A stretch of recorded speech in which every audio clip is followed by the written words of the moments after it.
শুধু তাই নয়, এই মৌমাছি যখন বিভিন্ন ফুলের নির্যাস থেকে রস সংগ্রহ করে মধু তৈরি করার জন্য রস সংগ্রহ করতে যায়, এই মৌমাছি যখন ছুটে যায়, এই মৌমাছি অনেক দূর দূরান্ত পর্যন্ত চলে যায়, যায় না? না যায়?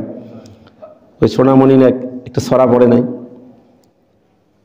মৌমাছি মৌমাছি মৌমাছি কোথা যাও নাচি নাচি, দাঁড়াও না একবার ভাই, ওই ফুল ফোটে বনে যাই মধু আহরণে, দাঁড়াবার সময় তো দাঁড়াবার সময় নাই, মৌমাছিদের দাঁড়ানোর সময় নাই।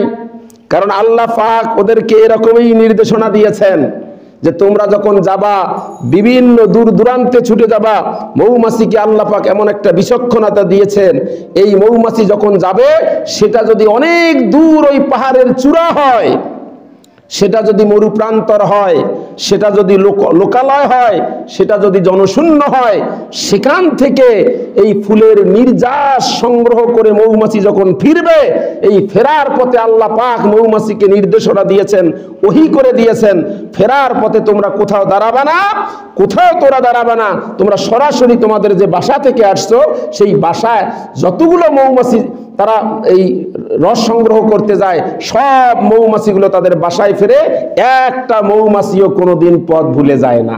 সুবহানাল্লাহ বলে। কত দূরে যায় যাক, কিন্তু ফেরার পথে তারা পথ ভুলে না, কোথায় দাঁড়ায়ও না। আল্লাহ বলছে সরাসরি তোমরা কোথাও দাঁড়াবে না, সরাসরি কোথায় যাবা? এই চমৎকার আলোচনা কোরআনের মধ্যে আল্লাহ বলে দিচ্ছে, তোমরা দাঁড়াবে না, সরাসরি তোমরা অন্য কোথাও যাবে না, রস নিয়ে ফেরার পথে কোথাও যাবে না, সরাসরি তোমাদের বাসায় যাবা। এই জন্য বলছে দাঁড়াবার সময় তো নেই।